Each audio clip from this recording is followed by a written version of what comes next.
Man, in 2019, we lost an unsung hero in Rip Torn.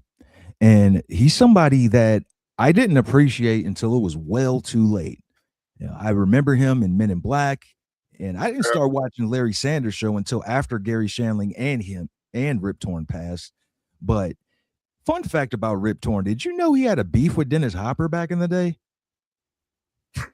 Why? What was the beef? Where's the beef? It piqued my interest too, man. So Easy Rider, Jack Nicholson's role was supposed to go to Rip Torn initially, but some way, somehow, he had some choice words with Dennis Hopper, and it got to the point where he pulled a knife on Dennis Hopper, threatening his life. Yeah, Rip. Yeah, and you get to rip it. Yeah, but he don't play.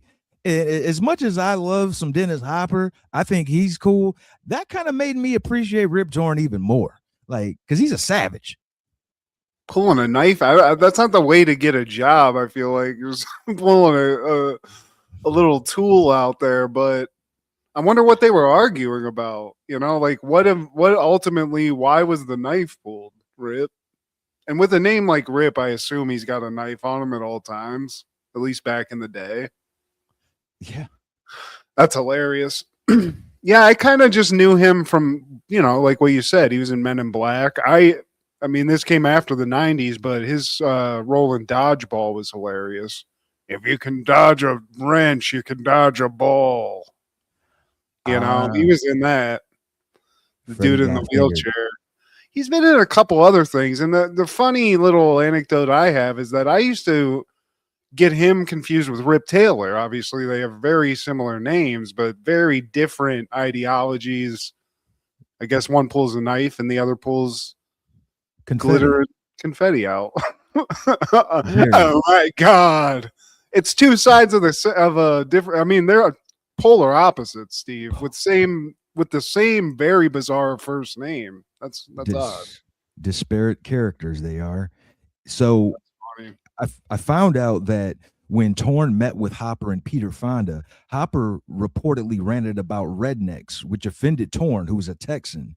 The disagreement escalated, and Torn pulled a knife on Hopper, leading Torn to withdraw from the project. And years later, Hopper appeared on The Tonight Show and claimed that Torn had pulled a knife on him, which infuriated Torn even more. So Rip Torn, he got a bigger knife. Yeah, a bigger dagger. And Rip Torn sued Dennis Hopper for defamation after the Tonight Show interview. Torn won the lawsuit, with courts affirming that Hopper's statements were false and defamatory. So, hey, I mean, if he pulled the knife or not, I still rocks with you, Rip Torn. Let the legend live, Rip. But hey, yeah, at a certain point, Rip can't have his reputation be sullied. I like he's litigious. He'll pull a knife on you or call a lawyer. Either way, you're going down. So I can't help but think, like, all of his roles where he's playing like the Art or the dad on Freddy Got Fingered, is that really acting? Really, honestly, Steve, most of his roles are just him being an asshole or just being crazy. So I feel like they're, from what I'm hearing here, it might be a fine line between art and reality. That's great, though. Nope. I love that he pulled a knife because somebody was like, yeah, rednecks. Yeah. Did you just catch what you put out there between art and reality? You didn't even know you did that. Well, salute to Rip Torn. Rest in peace. And don't get on the bad side, I guess, because he will slice and dice. Yeah, man. What this is Steve G and Matt G with Happened in the 90s, a show where we talk about what happened in the 90s. So get out your Eddie Vedder posters and your Ed and Eddie, because your socks, they smell, your feet, they stink, you never take a bath, you noses running, bust your buns, you always finish last. Sick of you. I'm so sick of you. Sick of you. I'm so sick of you. You trying to tell me something, Steve? I'm trying to tell the world that. Like and describe. Like and describe. Yeah, Please. lacking in describings. Please and thank yous. Well, today, my friend, we're talking all things January 8th in the 90s. Hey, now.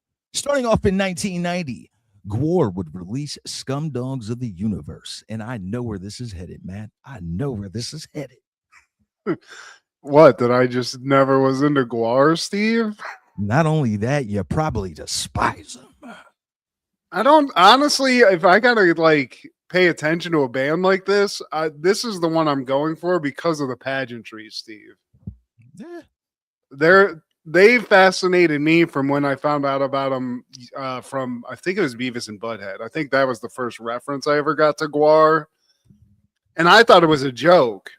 I didn't think it was a real thing, and come to find out, Steve, not only is it not a joke, people love it, people dig it. I didn't actually know that the music was in some ways socially conscious, and they actually had some messages behind the insane visuals that they throw at you. So shout out Guar, but Yeah. it's not my type. It's not my cup of tea, Steve. I could already guess. Not sipping on this tea that much, but like I said, respect the pageantry and just the overall costumery that they got going on there. Yeah, and even the music itself. I mean, when you mix in the lyrics with the whole get up, it kind of gets diluted or whatever, but you miss the message though. You know, like you said, man, they actually have some meaningful lyrics and some actual meaning behind the lyrics. Slaughterama, it involves war killing hippies and Nazi skinheads in a game show style fashion. In the opening track, Salamanizer, in which the first verse was inspired by Gangsta Gangsta by NWA. I do like that. I mean, that's pretty cool too. It shows they're putting summer, but then you see what it is, and some people run for the hills. See, I feel like I've seen like their concerts, and they got like blood spraying, flames coming out. It looks like they're like in some sort of an anus of. It's just all very fleshy looking and crazy. Would In you love to respect, go to one of their shows? I would honestly. I would like to do that. I'm not going anywhere near the main like floor because I'm not going because I feel like you got to wear like some sort of a tarp or something at some point at some of these shows. But take an edible, I'd love to people watch. You want to be on the balcony for this one, huh? Yeah. Yeah, Maybe an actual like suite if we're there. Like I maybe pay a couple extra hundos and just get kind of secluded from the masses. it's like going to a Gallagher show, probably. But I don't think I was introduced to them by Beavis and Butthead, but I do remember seeing them on MTV for sure. As a kid, they stood out. I remember seeing their videos, and it was different. It's completely different. And by the way, R.I.P. MTV. Yeah. Out of nowhere, very unceremonious. It was just like, yeah, it's done. It's done, but It's done. And now the only way I even knew is because Jordan. So shout out to Jordan for just announcing to me and the world, I guess, that MTV's gone. But you know who I always thought they looked like, Steve? what's that? And they should have had a tie-in or of some kind. I always thought that at least one of them or all of them kind of looked like Shao Kahn from Mortal Kombat. That's a good You take. know, Yeah. a little bulkier, but I always thought they had that vibe. So they should have done like some sort of put them in Mortal Kombat shit. You know, Whoopsie. yeah. Or no, was it Toasty? Citrix Alley. Yeah. Yeah, but shout out Guar, dude. Shout out Guar for just, having a little bit of substance behind just the screaming and the insanity that you see on the videos. But in 1993, Leprechaun premieres. An evil, sadistic leprechaun goes on a killing rampage in search of his beloved pot of gold. Directed by Mark Jones, starring Warwick Davis, Jennifer Aniston, Ken Olin, Mark Holton, and Robert Gorman. Jennifer Aniston, forgot she was ever involved in this. It's her first I think one. she did a lot of she tried to like avoid talking about it. I think she's probably kind of embarrassed about it. Also, I don't know, you probably named him by name, but Pee-wee's arch nemesis from Pee-wee's Big Adventure in this, which I love. Yes, sir. Francis. Very a Derp. memorable fat guy. Just a he's like the quintessential 90s 80s fat guy, Steve. Mark Holton. Is he still alive? Is Mark still with us, Steve? Can you check that? Can you 67. He's still Nice. ticking. Hell yeah, dude. Good job, Mark. Teen Wolf, don't forget that. He was Michael J. Fox buddy, I think. He was the chubby buddy. Or I don't know if he was his buddy, but he was in Teen Wolf. I'm pretty Wasn't sure. he in Little Giants also? He was in like a sports movie too. He was in the 90s as like kind of like a shitty coach, I feel like. A League of Their Own he was in. Okay. Yeah, he Little was Giants. he was in Little Giants. He was in League of Their Own. The one lady had like a kid and he was the grown-up version of the kid. Who And was of the course- quintessential 90s fat kid, you know? And of course, he was in an episode of Seinfeld. You can't be a 90s character actor without walking through, you know. He had just a very memorable, like, shitty look. He just looked like he wanted to talk some shit. So shout out to that guy. For me, Steve, Leprechaun in the Hood is my Leprechaun. This, it's the first one, but I feel like they all kind of went comedy. They skewed comedy, you know? There's no way they went into this being serious, of course.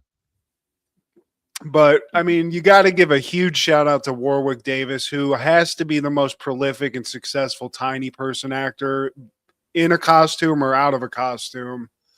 Usually in, but always. I mean, he's the main Ewok. He was a badass. He got permission, Steve, from George Lucas to do this movie, which I thought was hilarious. Yeah, George Lucas is like his pimp. Like, can I please do this other thing? Whatever. You can borrow my little hoe. Yeah. I love seeing them miss him with bullets. They're shooting at him with assault rifles, with all kind of different guns, and his little legs just move. You never catch me. I just found that hilarious. I'm back. What a just weird idea for a movie in general, but I don't know if I'd constitute this as good, but they're always fun to watch when you're watching them with other people because it's a Mystery Science Theater 3000 situation for all of them. They're just so ridiculous, you know? Definitely an up all night situation, man. And they exceeded the budget. You know, the budget was 900,000, but they made 8.5 million, man. It was a surprise hit. I don't know if they expected such a return on their efforts, but a cult classic nonetheless.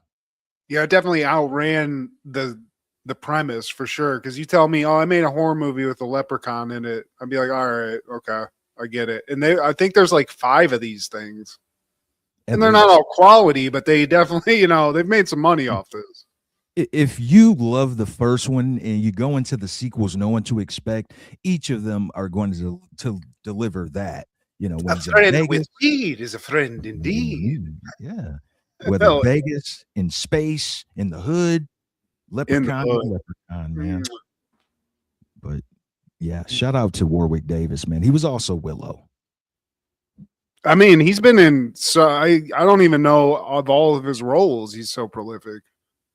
Dinklage is running because Warwick Davis walked, guys.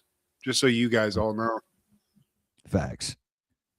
But also in 1993, Hotel Room debuts on HBO, or David Lynch's Hotel Room, 3-part miniseries set during 3 different eras in a single room of an odd hotel where employees never age. Every story has a slight twist to it, but the stories are mostly dialogue heavy, psychological or relationship dramas. Directed by David Lynch and James Signorelli, starring Glenn Headley, Freddie Jones, Harry Dean Stanton, Griffin Dunn, Deborah Unger, Mariska Hargitay, Chelsea Field, Crispin Glover, and Alicia Witt. I made it through one of these, Steve. Oh. I made it through one. The more we're talking about David Lynch, Steve, I could get strung up by Lynch fans, but I don't get it. It's not my bag. You know what I mean? Same. And that's fair, man. It's everything ain't for everybody. But like we both said before, though, there's a respect. There's a genuine respect for the man. Even though we're not pleased with his art, it's just, some he's people, got style. And that's why I think he's singular and like popular. He does have a weird style to him. You know, you're watching David Lynch, but yeah, man, it's just like it's a something I just can't. I try. I want to. He's a cool guy. The guy himself, very cool. You know, he's funny. He has a personality and stuff. And I get why people like the movies because it's you don't If you see like that it, aesthetic, right? It's yeah, exactly. You don't see this anywhere else. You can't just there's not a bunch of people trying to impersonate David Lynch or making these generic movies because it's impossible. It's so weird. yeah, Um and that shout I out to respect that. exactly. It's the same as what's his name? Dude from Baltimore. Mustache. Oh, that's my guy, John Waters. Yeah. Same fuck- thing. Yeah. But I respect the dude, and I think he's a cool the person. Awesome. It's cool. I love the vibe. I just don't like his movies, but yeah, dude, I get it. But shout out to Crispin Glover. I watched the one with like the call girl in the hotel. Beginning. Yeah, it's like the first one. So you know, it was all right, but it just I was like, okay, I see what this is, and I wonder how popular this is because I've never really heard of this. It's not, because that's why it only lasted 3 episodes. And if you watch it on YouTube, they put them all together. It's got some of his usual suspects: Harry Dean Stanton, Griffin Dunn, and I don't know if Glenn Headley's a usual or collaborator, but Glenn Headley, she plays the hooker in the first vignette. And I don't know if you realize that's the lady, that's Tess Trueheart from Dick Tracy. Yeah. Oh yeah. And I was trying to figure out. She was in something else that we just talked about. Glenn Headley. Yeah. Oh, we were talking about Steve Martin. We were talking about Dirty Rotten Scoundrels, and she was in that. She was the chick in that. Okay. We lost her in 2017, so R.I.P. to her too. And yeah, like you made it through 1, I made it through 2. Actually, I made it through the whole thing, but the second one was decent, man. That one had a young Mariska Hargitay who plays the detective, like the main officer in Law and Order. Okay. And man, as an older lady, she's attractive, but damn, Matt, I wish you would have made it to the second one, because Mariska Hargitay in the early 90s. Mariska? Oh my, yeah. Well, you know her mom is Jane Mansfield, who was like a Playboy pinup. And yeah, she died in an accident in 1967, man. And yeah, dude, like, so Griffin Dunn, he's like this Playboy dude, and he's engaged to one of the chicks, Mariska Hargitay, and another lady, I think she was Chelsea Field, who was also hot. Both of these smoking hot. And the main lady who's engaged to Griffin Dunn wants to like end it. She wants to end it, but Griffin Dunn comes in swagging, and he actually is going to break up with her because he knows Mariska Hargitay, or no, Chelsea Field from back in the day, and he's out there kissing her in the face right in front of his fiance. And he's like, yeah, and he's like, you know what? I'm actually breaking it off with you. So she cracks him in the back of the head with one of those, what do you call it, the stokers for the fireplace? Yeah. Damn. Cracked him open. But Griffin Dunn, man, I don't know if you remember, he was the guy in that Frasier episode we covered where Frasier's looking for a friend, and the wheelchair guy? The wheelchair guy, Griffin Dunn, man. The beast is here. That's hilarious, dude. Also, I'm looking up Mariska Hargitay in the 90s. Yeah. La, la. Mm-hmm. Mariska. Ground shaking ass. Mariska. Yeah, but the Crispin Glover, Alicia Witt, the third one, that's when they lost me. I just phased out on that one. And I want to like Crispin Glover stuff. I like Crispin Glover. He's a weird, cool guy with another person who is just really a strange, yeah, exactly, out there. But shout out, man. David Lynch, you're a ledge. Rest in peace, right? He's dead. He died recently. Last year. Or this 2025, yeah. Yeah.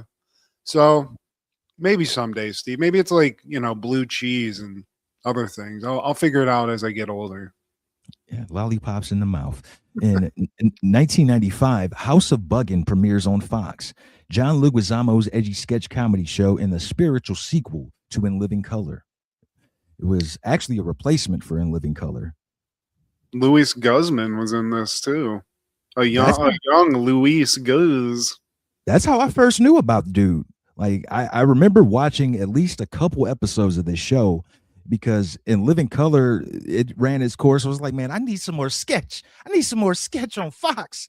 I But don't God, remember this at all. I don't remember House of Buggin' whatsoever. That's crazy. 10 episodes is easy to miss. So they, yeah, they were like, we tried it, guys. Come on. John, hit the brakes. yeah, man. We got this thing called The Pest. You can use that. And plus Mad TV came out later that year. So it was like, yeah, nah. Was it all just Latino comics or like For the most part, it was like In Living Color, but brown. okay? Well, hey. Shout out to Luis Guzman, one of my favorite character actors of all time. So Hey, Louis Guzman, you really, yeah, you're him. You're him. you're the But best. in 1997, Larry Sanders is airing season 5, episode 6, The Matchmaker.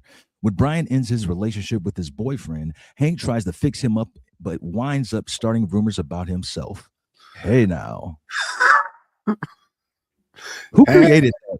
I thought Howard Stern came up with that, but I think he got that from this show, from Hank Kingsley. Maybe he did. There's a lot of those drops where you don't realize like the context of where they came from and stuff, which is also a very interesting thing. But yeah, dude. Also, this episode, just as always with Larry Sanders, rife with like cameos. But there's some good cameos in this. I didn't know some of these people were actually on this show, like Scott Thompson. Gail the Snail. Yeah, you guys want to go smoke a bowl in the car? Dude. Yeah. It's off-putting to see her normal. Yeah, she's done a couple of things where she plays. I think she was in 20, or was she in 24 or something? She was in another show where she was like just like a secretary or something. So it is weird when you see her play something else. Same thing with the guy, the one of the brothers, the weird milk drinking brothers, the one guy that was on like Westworld and stuff. Stab somebody. Anywho, yeah, dude, we've all seen this in real life. People that have a job that they just can't do and they suck at it.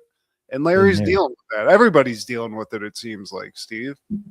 Yeah. And Mary Lou, Miss Gail the Snail, her job is to book guests. So she's on the horn with Tom Hanks, Mr. Big himself. And she's just being starstruck. I can't blame her. I mean, if I was on the phone with Mr. Forrest Gump, oh man, yeah, stupid is stupid does. Life is a box of chocolates, yeah. What was Corey Feldman like in The Burbs? Dude. Yeah, she's fanning out, Steve, which that's you can't do that in these jobs. So Paula, Janine Garofalo, comes over because they're friends. I think Paula got her this job. She's like, look, man, you're sucking. You can't do this. Chill out. That's basically the whole episode is this lady just sucking at her job. So that's happening. And then we cut to Hank, and he sees what I believe is his assistant, Brian, who's played by Scott Thompson from Kids in the Hall. And he asks him about, like, some guy didn't show up to his poker game. And I guess Brian screwed up the invite. And just bringing this up brings Brian to tears. He's like, I am so sorry. And Hank's like, all right. So he finds Penny and is like, look, man, this guy's like, he's paper thin. I can't say fragile. anything. He's too fragile. You got to get rid of him. Who needs somebody? Get this problem off onto somebody else. But she was like, look, man, did you not hear? Brian broke up with his guy. So he's just a little, that's why. So now Hank feels a little bad. Yeah. So he goes into his office to console Brian.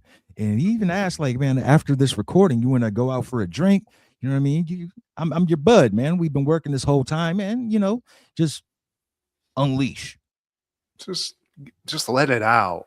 So that's out there. Maybe Hank's gonna take his buddy out. So we cut to the show, and Larry's talking to Nicolette Sheridan, who's beautiful. I don't remember what she's from, but good Lord. Yes. And he mentions her being in something, but like his notes are off. He's like, "Yeah, you were in this movie," and she's like, "I wasn't in that movie." And he has to like just be like, "Let's go to commercial." And we find out Mary Lou's just she's screwing up the notes, Steve. You know, she's fanning out, she's screwing up the notes. This is the second time, man. Yeah. And Art, he's been ready to let her go. And he's talking to Larry, and Hank comes up and he's like, I know what it is. It was my bad breath, wasn't it? Man, maybe it was the avocado. And Art's like, Hank, go take a seat. Wait, avocado doesn't give people bad breath, does it? Yeah. And then they cut back into they go back into the show, and Larry, the notes are still bad. He's like, so I heard you were just in Rome. I was in Paris. Oh. So, you know, Mary Lou's not only screwing the interview up, but as we find out after the show, he's like, Larry was trying to get a date with Nicolette, which I also understand. And not knowing these things is going to screw that up. So he's doubly angry. And Art's triply angry. Art's ready he can fire anyone, Steve. This is real. He'll pull a knife. We all know that. So he'll pull a pink slip as fast as he'll pull a knife. He might or he might not, but I don't want to find out. And Art tells Paula about her friend. He's like, look, I know you're new to this job, still learning, but this is the second time Larry's got the wrong notes. And she takes that right back to Mary Lou and says the exact same thing to her. And like, Mary Lou's like, that's not my fault. This is what it says. And Mary Lou's just a dumb idiot, honestly, Steve. She's making a bunch of mistakes. At one point, she has a note sheet for one person. It's not the right person. It's the whole thing. She'd already be gone if it was Magnetic Incorporated, but it's not, Steve. And she's got a friend. So we're still there. She's hanging on by a thread. Then we cut to Hank and Brian, and Hank's taking his buddy out for a drink just to console him, you know, get him back on track. And he's basically like, look, man, you got to get back out on this horse. And Brian's like, horse? Excuse me? Do I write it? Yeah. And now Hank's playing wingman to this guy. He's at a gay bar, and he's like, look, Brian, don't look. Play cool, but there's a guy looking at you right now. Let's go over there. Let's talk to him. Nightmare situation for anybody, gay or straight. But Brian's clearly not into it. Hank's very much just, you know, trying to help out. And we find out Hank's huge in the gay community, Steve. These two guys, very affluent looking gay dudes, lovable guys, love Hank, but I don't know. They don't seem too into Brian, Steve. It's Gordon, and then he invites his friend Alan over to meet Hank Kingsley, the Hank Kingsley. Yeah. And he's like the Mariah Carey of late night talk shows. But Hank says something along the lines of, yeah, we caught you staring. And the guy cuts him off like, staring? Let's get up out of here. And Brian's like, I knew I was a loser. I don't understand why they got really like, I don't know what they took so much offense to, but I don't get that either. Yeah. But Hank's like, look, man, this is LA. We can walk 5 feet and there's going to be another gay bar. So the night's young. Let's go find you a young stud. Yeah. And they cut to the next day. Art is reading the headlines. Larry Sanders' sidekick was seen painting the town in a few gay bars last night. I didn't even go to the manhole. There's like the greasy pole. There's a lot of innuendo in those bar names. And Hank, he was like, look, hey, Brian, call some chicks. You know, I can't have people thinking I'm gay. The studios would have Rock Hudson around with some beautiful women all day to make sure he looked like a romantic leading man. And Brian's like, well, Rock Hudson was gay. Yeah, but still, I can't have that. Capital A AIDS. And now we cut to Tim Conway, Bowling Green alum, A Ziggy Zumba, and he's like, look, himself. The dwarf, man, yeah. And he's joking. He's like, look, I want my car detailed, but this episode made me love Tim Conway, dude. This guy seems very cool, but he gets assigned Mary Lou to do the pre-interview because Paula, Janine Garofalo, she's got to deal with an emergency. What's his face? Harvey Firestein's Harvey coming. Firestein's coming, but his luggage is lost, so she's got to go attend to that. So Mary Lou's got to do this interview with Tim Conway, and seeing how Mary Lou's kind of doing, Steve. She's even freaked. So you were in Speed 2, huh? Anything funny happened between you and Sandra Bullock? Wait. Why isn't Paula in here doing this? Where's Harriet? Oh, they're both tied up. Look, man, I don't think this is necessary. Look, just have Larry ask me about Speed 2 and I'll fill in the blanks. This is why I wanted to cover this episode, because you got Barnacle Boy cussing out Gail the Snail. I can't make this up. Look, I'll say something about Sandra. It's a whole thing. Get out of here. Anywho. Yeah, so Mary Lou's screwing up. Pre-show, she also spills coffee on Larry. So she's just really deep on the shit list at this point. And Art sees that. But Art sees this and he's like, look, Larry, can I fire her? Why not, dude? Fire this woman. I don't understand what the hesitation is. I thought Hollywood was just cutthroat, but apparently they're really, they give you a long leash. And also I love Hank, like right before the show, Hank's like, look, Larry, I need a favor. And I think we all know what that favor is, Steve. So we cut to the show. Larry is made to point out Hank's date, who is a gorgeous looking Asian person in the front row. Little large, little strong in the shoulders, beefy neck, but still very beautiful, Steve. Has a bulge. And so they show his date on screen the first time, but now it's time for the Tim Conway interview. And, they're talking about Dorf. And, man, I miss those days, man. This is one of those examples of us being kids at the right time and having certain kinds of entertainment catered to us. Like Ernest Goes to Camp. We were kids at the right time for that, to take that in the best way. Pause. And Tim Conway with Dorf, dude, he dropped a special like every year. I think Dorf goes golfing, Dorf goes fishing. And as a kid, man, dude, they were bangers, Steve. All of them. Dorf Goes Golf. I might still have the tape. I hope you do. MG had the tape. That was a good one. So yeah, dude, I forgot about Tim Conway. Period. This guy was all over the place. I forgot about him, Steve. I didn't forget about Dorf. I always remember the name Dorf, but Tim Conway, I almost forgot about that name, Steve. Shame on me. Chagrin Falls, Ohio. And that's crazy. I didn't know he's a BG alum. That too, man. And so Larry asked him about Speed 2, and Tim messes with him. He's like, Speed 2? No, I don't think I've been working for quite some time. So we come back to Paula and Gail the Snail, and she's like, you did it again? Well, it was in the notes. It's in the notes that he was in Speed 2, Cruise Control.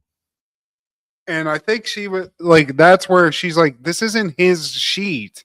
This is somebody else's sheet or whatever. So, but he plays along. It's a whole thing. Mary Lou gets to save a little face. Tim's a hoot, Steve. He's a great guest. He's making everybody laugh. They cut to commercial. He's got to get going. And Hank's like, Larry, dude, really appreciate the date. And I think even Tim Conway mentions the beautiful woman as well, because Hank talked to him. And Larry takes that a little personally. He's like, look, man, how much of this do you need? Okay, I said it. You got other people saying it. Is that not enough? And Hank's like, come on, man. You see that? Look at those tries. Yeah, got to show it off. And now it's time for Harvey Firestein. Oh my God.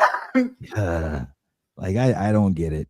But he comes out, man, and looking slim too, Steve. This is the slimmest I've ever seen Harvey Firestein. I gotta say.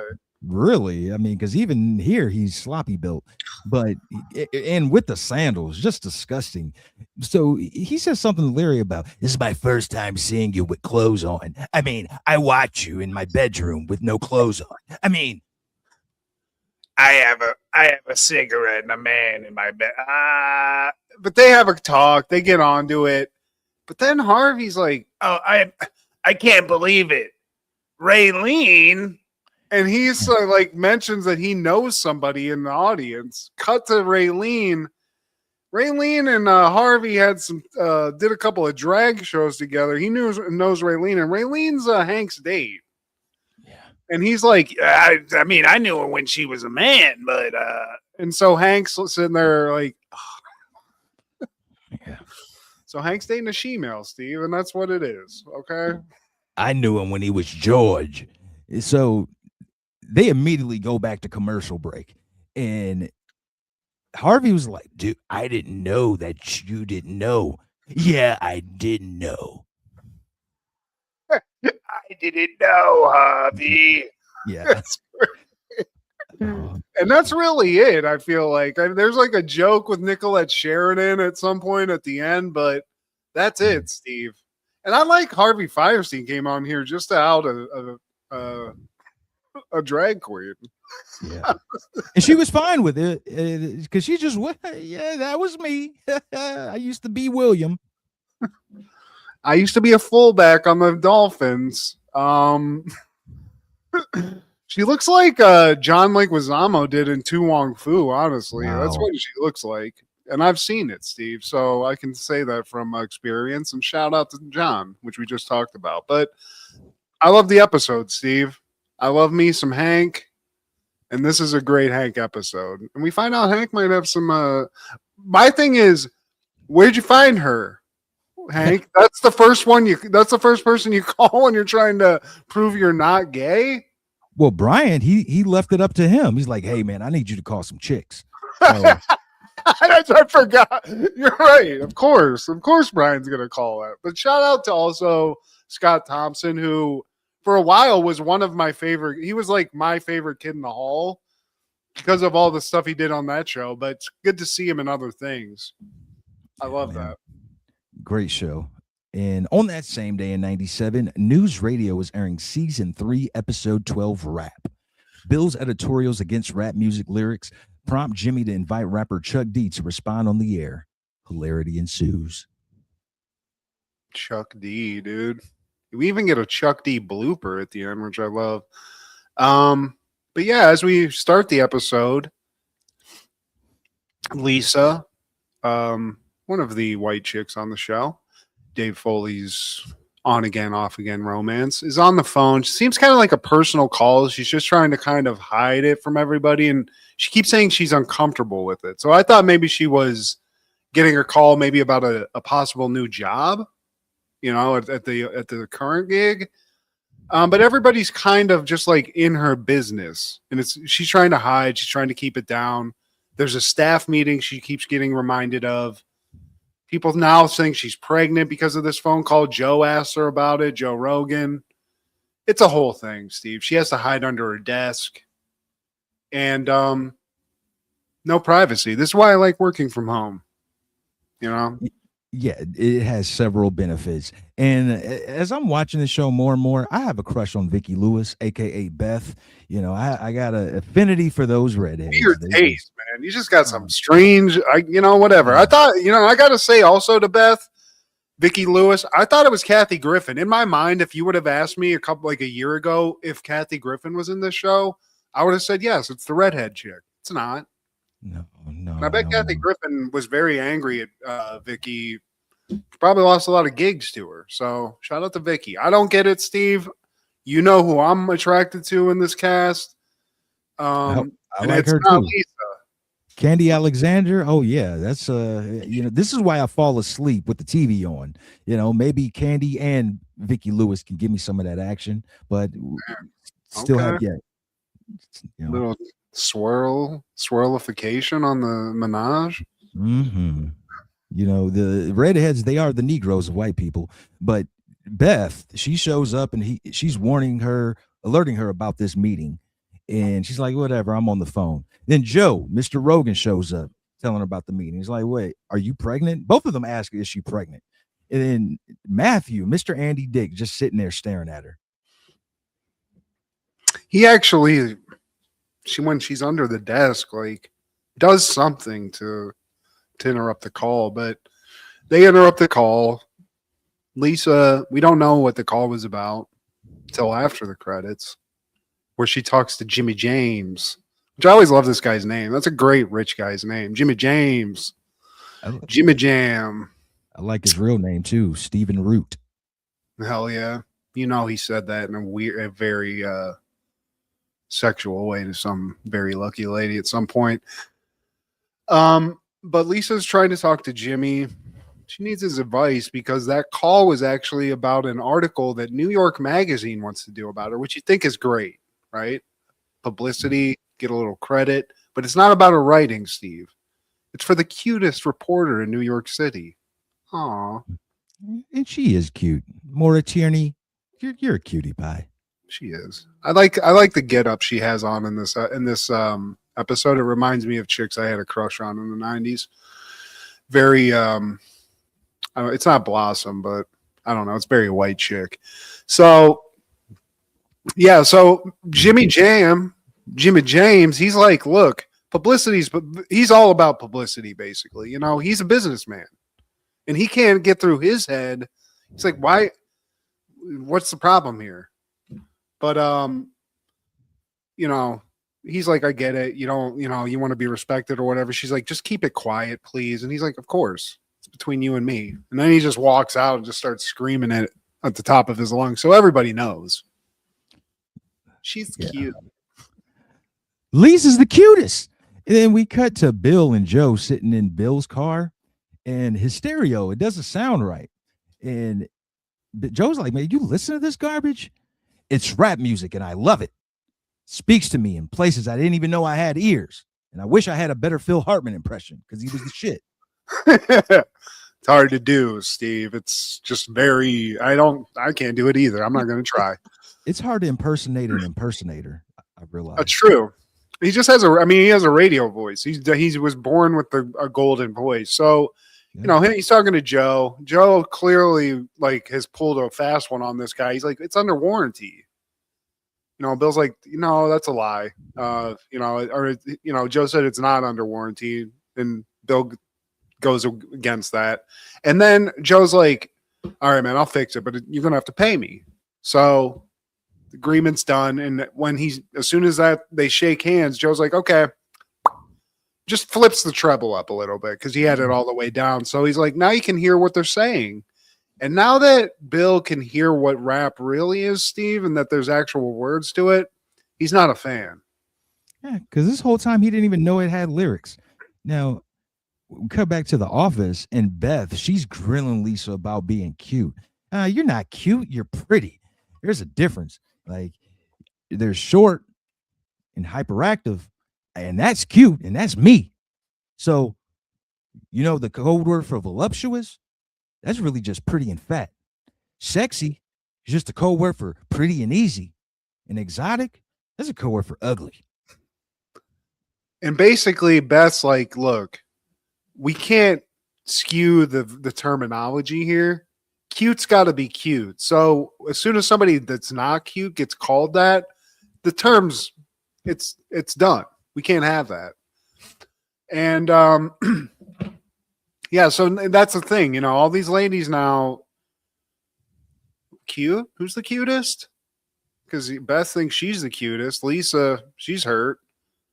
We'll get to other people later, but Bill comes into the break room. He's finally actually hearing the words to this rap, this so-called rap music, Steve, this riggedy rap. And he can't believe it. We've talked about it, but he's like, look, I'd be fine if they were selling this in the back of a porn store, out of some sort of a scummy alleyway. But this stuff's available everywhere. You can't have this, right? And somebody's like, how do you know about the porno store or whatever? He's like, trust me. I've heard. And yeah. So you won't believe how they reference themselves, how they talk to each other, what they refer to themselves as. The N-word. And then Matthew's like, what's the N-word? Nerd? No, worse than that. What's worse than nerd? And I think Catherine, yeah, Catherine, hot ass Candy Alexander, she whispers in his ear, and he's like, "Nincompoop, don't you ever say that again." watch your mouth. So now Matthew, lovable man. I don't like that they're using a person named Matthew, Steve. We're all not lovable doofuses like this. Shout out to Andy Dick for still being alive, by the way.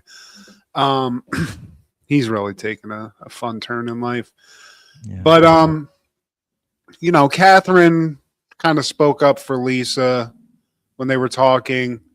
We cut to like a bathroom, and Lisa's like, "Hey man, thank you so much. Appreciate you sticking up for me." And Catherine's like, "Better watch out. You better just stay away. Don't push it." Yeah, because people think you're cute. Look at this, and this, and I got to agree. I mean, I don't even really feel like Lisa has an argument in this case, but we're seeing, Steve, everybody's a little edgy about this, and even Lisa, she doesn't really have a lot of confidence, but, Catherine, I'm on her side. She should be the cutest, and even more sexiest, or whatever you want to call it, voluptuous. Sexiest, prettiest, ground shaking ass, titties in the asshole.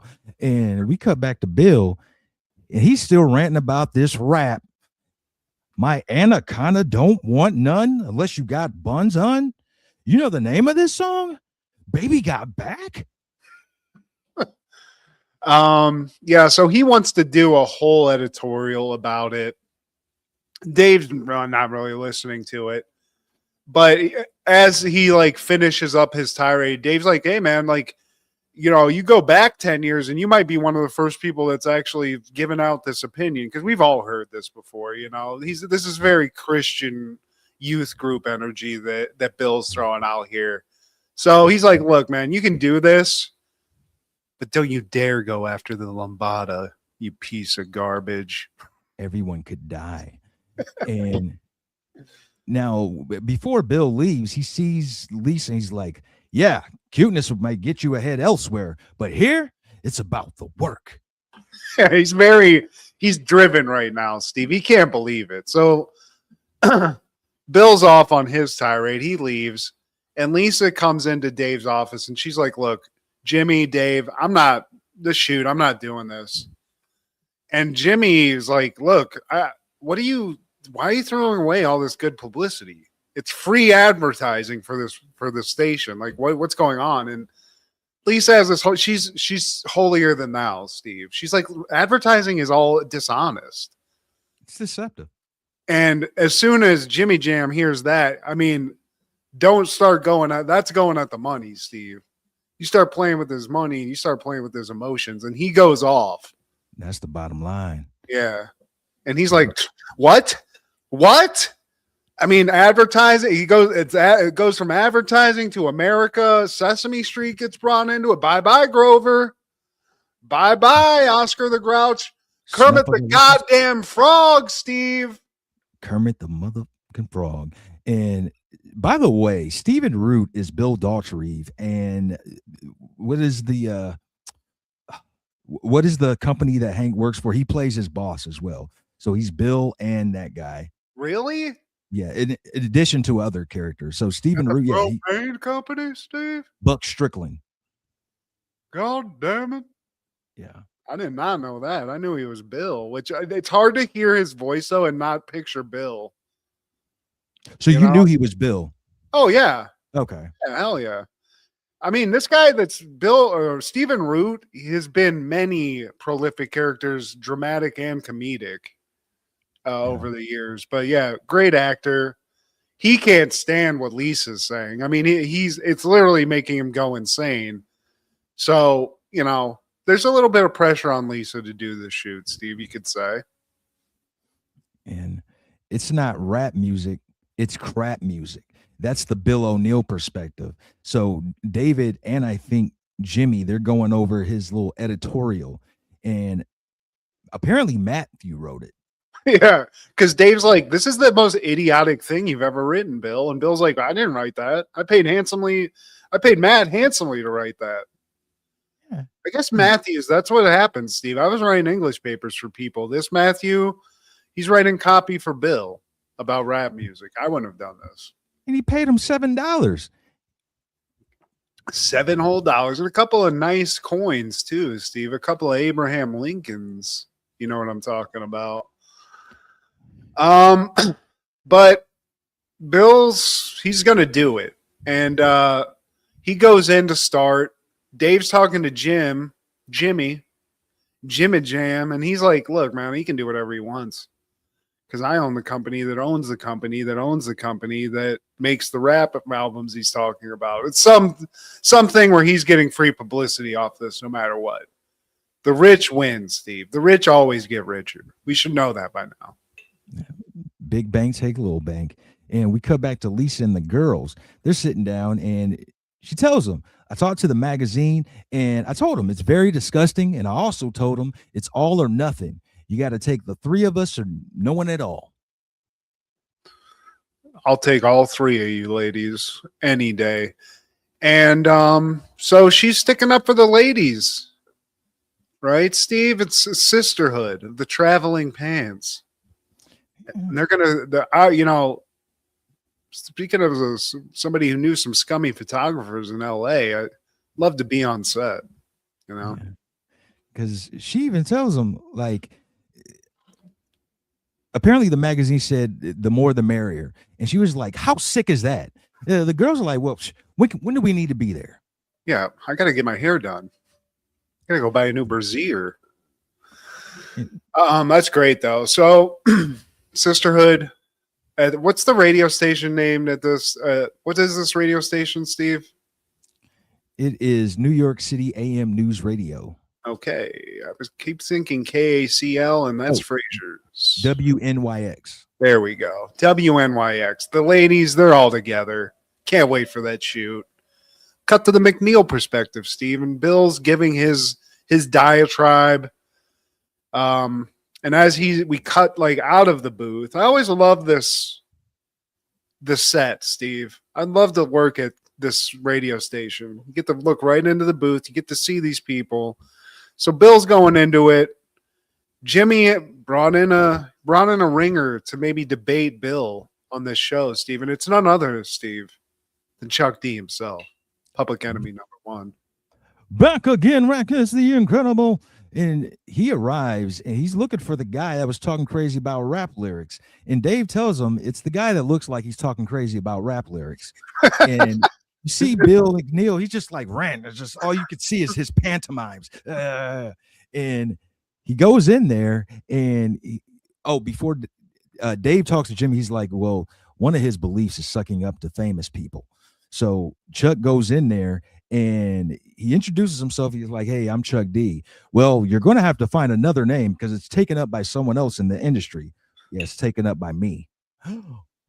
Welcome to the Terror Dome. Can I get your autograph? Oh, my God. Yeah, so Chuck starts grilling him, and he's like, look, man, I just read this stuff. Like, that's the guy that... So he throws Matthew right under the bus in front of Chuck D. And basically, Chuck D talks Matthew into a corner on the show, but then says something that I don't like to hear Chuck D say to Andy Dick, which is, no, we're not so far apart, you and me. You know? Totally are. Guys, let's erase this episode, I feel like. We don't want that, you know? Yeah. And he asked, like, do you really believe that rap is cancerous to today's youth? Well, see, I try to exaggerate. You know, I tend to do that from time to time. Oh, exaggerate? Well, sometimes rappers exaggerate. Let me guess. You do it to make it more interesting, right? And you do it to sell, to make money, right? Well, yeah, but you make money off of it too, but totally fucked that one up. That's what happens when you smoke weed before we record. Yeah, it's tough. It's tough to get it all out. It's tough to remember all this. But yeah, Chuck D does what Chuck D does. You know, he's a professor and he schools everybody in the room, makes them look like idiots, and makes Bill just want an autograph, really, because he's just a star fucker. So it's all good. And they get Chuck D in the booth. So I love that. So we cut from that to the photo shoot. And Lisa shows up a little early and a little stiff, Steve. At first she's stiff. But yeah. I mean, at this point, The ladies, all three of them are there. Well, she And starts off stiff. This cuts because she shows up alone, does a couple of shots, kind of gets into it. Then Lisa and what's her face show up, or not Lisa, Beth and the other chick show up, Catherine, and they're stiff, even though they were talking all that mess before. So then we see the whole photo shoot. We see it, and it gets pretty gnarly, Steve. Because I do like they come in, they're like, they're not going to make us do anything stupid, are they? And then by the end of the thing, they got like leather dresses on, and they're smiling. They're doing the whole thing. yeah. And I was pleased at the end when Beth and Catherine are wearing wearing the leather with the chains and stuff like that. You know what I'm talking about? Yeah. Oh, Steve's into the Hellraiser shit. Okay, all right. Shout out to Vicki Lewis though. She's from Cincinnati, Ohio, and I didn't know she was married to Nick Nolte. Ah, hell. Is she still married to Nick Nolte, Steve? Only from 94 to 03. They were partners, my bad. But Okay. her current spouse is Philip Allen, and they were married in 08. So I used to like Bad Boys. Oh, it's okay. Who was it? Ah, Nick Nolte. He just hell. 1990 sexiest man of the year, or was it 91? I That's remember. crazy. Yeah. And then the early two. What? How much crack did he smoke? That's what happened, Steve. Is that what it is? You got to smoke crack to be seen as He handsome? looks like he. No, I'm saying he was the world's sexiest man, and then in 10 years, he became Nick Nolte that we know and love. That looks like he Marv from Home Alone 2 after he got electrocuted. Meth, not even once. Ah, hell. And that following year, 1998, WCW Thunder premieres on TBS. 156 episodes, man. We got you, Thunder, by almost 100. Yeah, we outdid WCW Thursday night, Steve. Yeah. Couple interesting things that when I was reading about this, which like in hindsight make a lot of sense. But Bischoff wasn't really into the idea of doing another like 2-hour show because it would diminish the brand. He said, he didn't have enough talent, not enough money. And I mean, I can't disagree with the man after history's unfolded because, like you said, Steve, wasn't soon after this, WCW didn't exist anymore, at least as we knew it. A couple more years. And I mean, not just this. Obviously, Eric and the company, they made a couple slip ups that eventually, man, you're going to lose the Vince either way. You can make all the great moves at the right time, but man, just give Vince some time. And lo and you don't think there's any timeline where Eric Bischoff and Ted Turner made all the right moves and like beat WWF? They were for 83 weeks straight. They were. But I'm saying, like, was there any moves that they made that you see that, like, if they hadn't had made those, they could have actually eclipsed WWF, because they were beating them. So wasn't there a way for them to actually like fully beat WWF and absorb them instead of the other way around? Well, it's hard to say eclipse WWF because of the Vince factor, but there were some foot in the mouth moments, like the time they suggested audiences go to Raw, go watch Raw because Mick Foley's going to finally win the championship. Yeah, that'll put some butts in seats, and it did, because when he announced that, everybody went to Raw. They're like, dude, Mankind's going to finally win, dude, and is one of the most blockbuster Raw episodes. So they did that a couple times where they thought that they were going to spoil the matches because at the time Raw wasn't live. They would tape them. So they and sometimes it did work. That method worked, but that time, man, they FIFO'd. And also the finger poke of doom. Yeah. That really blew because that was for the world title, I think. And I think also the constant addition of new NWOs, like they had a thing, right? And then they were like, well, what's better than this? The same thing twice, and it just kept going to where, as a fan, I was like, all right, LWO, BWO, DW. It was starting to become like Power Rangers, Power Rangers Turbo, Power Rangers Nitro. It was like Power Rangers and add an American Gladiator name to it. And also, and I mean, this was also due to the decline of Scott Hall, but just like when they started like showing him like all messed up and kind of like just wrote him off for, you know, because of his behavior, I'm assuming, obviously, I kind of had checked out by that point. I was fully like back to WWF at that after that. Yeah, So it's personally for me, that's kind of like when I started checking out all the NWOs and that. I was like, all right, pretty you guys. distasteful, man. Yeah, they took some low blows, and especially when they had the one guy impersonating Jim Ross, and he even impersonated his Bell's palsy, Yeah. like the swelled up jaw and all that. So yeah, man, WCW, you deserve to lose. And yeah, man. So what are the callbacks for this week? Well, we're here. I know we had our Happy New Year episode, but Happy New Year to everybody. Appreciate everybody that's checking in, checking us out. I was able to watch Batman Returns at a local theater. They had like a Christmas movie, whatever, marathon of stuff. And we went to see this. I haven't seen Batman Returns in the theater since it was out in the theater, obviously. And I've really never classified it as a Christmas movie, Steve. So I wanted to ask you. No. Do you think it's a Christmas movie? No. It's heavily Christmas vibed. I will say that. I forgot about that. But, and I was talking about this with the guy that owns this theater. It's a small theater. The guy's cool. Shout out to Chris at Bexley, Drexel. He said that this is actually his favorite Batman. And I said to him, I can't agree with you. I think the first one's better than this in the Tim Burton universe. What do you think? I agree with him. You think Returns is better than original Batman? I used to think the original was better because of Jack Nicholson, but man, this one you got two villains. Well, I don't know if Catwoman's considered a villain, but she owned that part, man. And Walken's a third villain. Like he kind of is the villain, you know. Walken, and then of course Danny DeVito. The setting I think was better. The cinematography was a little bit better in my opinion, and also it's got a little bit of Pee Wee. It's got some Paul Rubens. So it's depending on what day you ask me, man. But right now I'm saying Batman Returns, man. It's one of those two, though. I will say that it's one of the first two for sure. Yeah, I totally agree. Any other ones that came out, the Christian Bale ones, I enjoyed them, but I don't think they're anywhere close to those. And honestly, man, like I even dig the Val Kilmer one.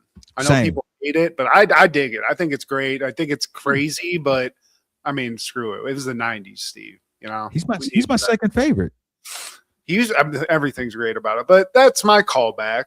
And just again, if you get the chance to see a 90s movie in the theater, I think it's really fun if you can get the right situation, just because I don't know, there's something different about it. I've said it a million times. I'm not going to keep repeating myself, but it was cool, man. It was really fun. So I disagree with you on this, Steve, but like you said, throw a little Prince on, maybe you change your mind around and remember that part of it too. So it's true. How about you? Callbacks. It's been a while since I've heard that, so you might be right, man. 1983, Designing Women is airing Too Dumb to Date, and that has our guy Putty in there, and he's basically playing the same role where he's dating one of the girls. Hey, babe. And Seinfeld, I skipped over that. 92, they're airing The Subway, and this is another classic episode where you're seeing all four of them on the subway, and each of them have a different narrative. Very interesting narrative. One of them, George, he meets a chick, brings her back to the crib, and he ends up being handcuffed. He was talking to a hooker the whole time, and she handcuffs him to the bed. She's like, goes through his wallet, like $7. That's all you got? So she just leaves him butt ass naked with no clothes on. So yeah, George has to come into Monk's Cafe wrapped up like a Hare Krishna. And even one of the people like, Hare Krishna, shut up. So, we covered a lot of Seinfeld, so gotta like give somebody else some shine. And also, man, Raw. the 1996 January 8th edition of Raw is important because we are introduced to the Ringmaster, who is gifted with the $1 million belt. This is the Ringmaster's first time being on WWF television, and we know him better as Stone Cold Steve Austin's son. The Ringmaster. Does he have hair? He has like hair like I do right now. Like Oh, where I'm not completely bald, but you can Yeah. see like some Homer Simpson going on all over. But yeah, man. Thank you again for supporting us, the subscribers, the followers, the watchers, the listeners. And please continue. Like, share, subscribe, and comment. Please tell your sister, fuck her Lucky Charms. Check out Food Show Fanatics as well as Crushgasm every Wednesday with Kendra G, our guy Clark the Shark on Podcastle, and Wrestling with Ronzilla on TikTok. This is Steve G and Mad G with Happening in the 90s.